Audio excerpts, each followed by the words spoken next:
As mudanças climáticas estão acontecendo e não são nada animadoras as previsões para os próximos anos. A ciência mostra como está se dando esse fenômeno e a responsabilidade dos líderes mundiais para evitar uma catástrofe maior. É o que você vê agora. A Rio+20 ocorre num momento de crise internacional, ou de crises internacionais, melhor dizendo, crises que ocorrem nas 3 áreas do desenvolvimento sustentável. Nós temos uma série de crises ambientais, a crise do clima, a crise da perda da biodiversidade, temos crises sociais, a crise do desemprego, a crise da desigualdade, temos crises econômicas e financeiras. E isso mostra que, mais do que qualquer outra coisa, essas crises deixam a nu a incapacidade dos atuais modelos de desenvolvimento responderem aos desafios modernos. E, mais ainda, deixam a nu o fato de que essas crises são geradas por esses próprios modelos inadequados de desenvolvimento. A conferência se realiza em um outro mundo, em um outro contexto histórico. Muitas coisas muito importantes mudaram. Em primeiro lugar, estamos vivendo anos da maior crise econômica desde 1929. E a governança global não se demonstrou suficiente sequer para começar o enfrentamento dos grandes desequilíbrios macroeconômicos fundamentais, quanto mais ser bem-sucedida nesse esforço. Em segundo lugar, a ciência, e estando ao lado do professor José Goldenberg, vou me poupar tempo e esperar ouvir comentários mais profundos a respeito, mas a ciência nos informa hoje, com todos os cuidados que lhe cabe, que a crise é muito mais grave do que imaginávamos. Não fomos capazes de agir, nada foi feito nos últimos 20 anos. E eu queria lembrar aqui uma expressão que é atribuída a Napoleão, que eu acho que se aplica bem à discussão que nós estamos tendo aqui. Napoleão, numa certa ocasião, declarou que podia-se fazer tudo com baionetas, exceto sentar em cima delas, né? É uma frase bem conhecida, estou seguro de que os embaixadores aqui presentes conhecem essa frase. Meus amigos, é a mesma coisa com ciência.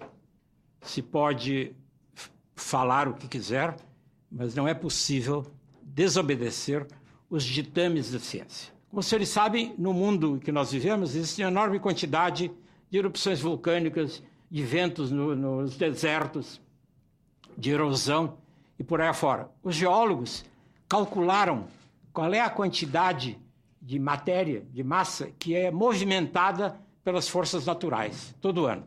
Tem um número para isso. 50 bilhões de toneladas. Cada ser humano é responsável por aproximadamente mover de um lugar para o outro 7 toneladas por ano. Se os senhores pensarem na sua própria vida, vão verificar que esse número é um número razoável, né? Só o que a gente coloca de gasolina ou de álcool no nosso carro, já dá uma ideia, nós colocamos 1 tonelada de combustível no carro, que é produzido num lugar e trazido para outro. 50 bilhões de toneladas, 8 toneladas por pessoa, 7 ou 8 toneladas por pessoa. Muito bem, pela primeira vez na história, nós estamos movimentando uma quantidade equivalente ao que a natureza movimenta. É tão simples quanto isso. Nós estamos entrando num novo período da história. No que se refere à atmosfera, nós estamos mudando a composição da atmosfera. São medidas que são feitas pelos cientistas há mais de 50 anos e que mostram claramente que essa mudança está ocorrendo. Antes da era industrial, havia na atmosfera uma fração de 1% de gás carbônico, aproximadamente 1/4 de 1%. Agora, existe aproximadamente metade de 1%.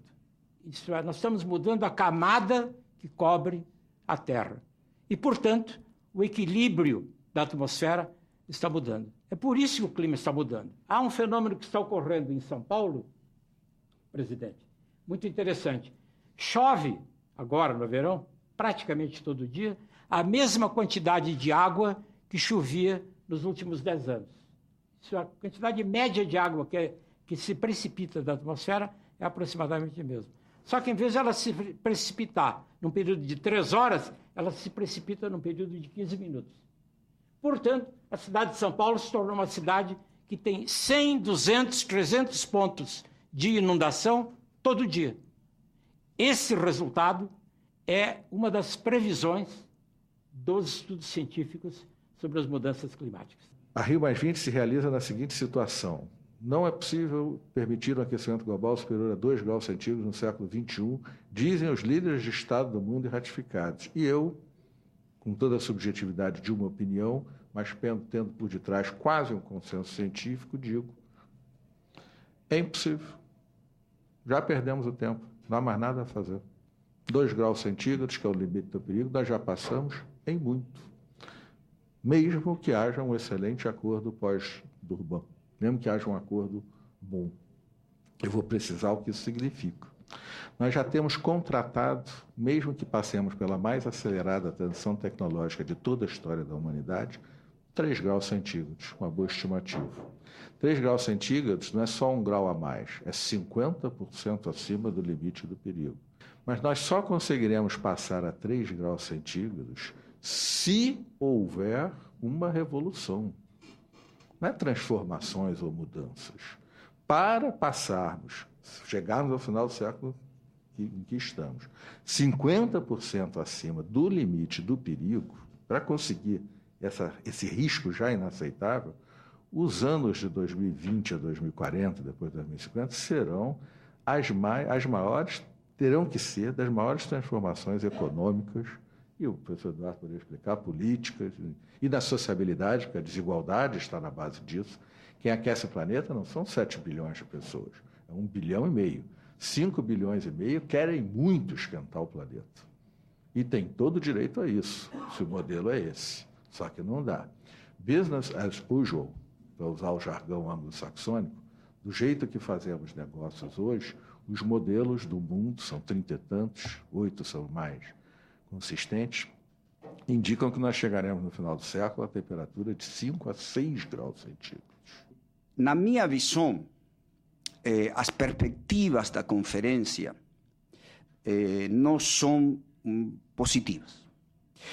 No sentido, não porque pudesse haver em este tipo de conferência um grande tratado internacional. Nunca foi esse o objetivo. Esta não é uma conferência cujo objetivo é um tratado internacional legalmente vinculante.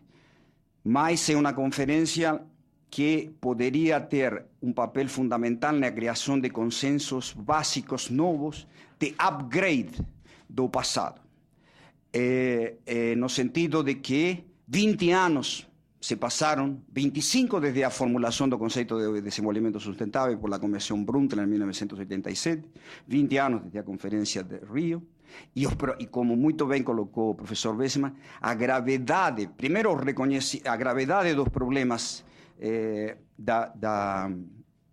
do planeta, dos problemas ambientais em geral, mas não apenas de problemas ambientais, sino todos como estão intervinculados, particularmente o que tem a ver com clima, energia e segurança internacional, se tem acentuado extraordinariamente. Nós estamos ultrapassando grande parte dos limiares planetários, não apenas o do ciclo de carbono, sino outros ciclos tão decisivos como o ciclo do nitrogênio e da biodiversidade e da água doce.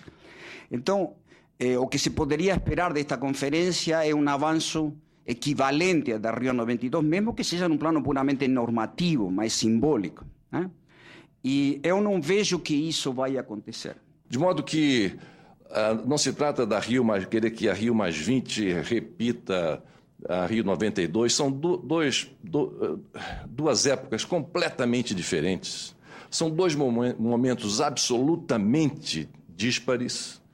Então, nós não podemos querer sequer comparar o sucesso de uma com a outra. Não, isso não é por aí que nós estamos, e eu acho que nós não devemos caminhar. Nós devemos caminhar, isso sim, volto a repetir aquilo que eu venho enfaticamente defendendo, é elevando o nível das nossas ambições em relação à agenda do que vai ser tratado na Rio+20. Elevar o nível das nossas ambições no documento final que será preparado depois da Rio+20 e elevar o nível das nossas ambições, fazendo com que os chefes de Estado e de governo estejam conscientizados da importância para eles próprios, nos seus países de origem, caso eles se ausentem desta conferência. A sociedade civil mundial não irá perdoar essa ausência que vai significar omissão diante da solução de problemas que estão hoje afligindo todo o nosso planeta.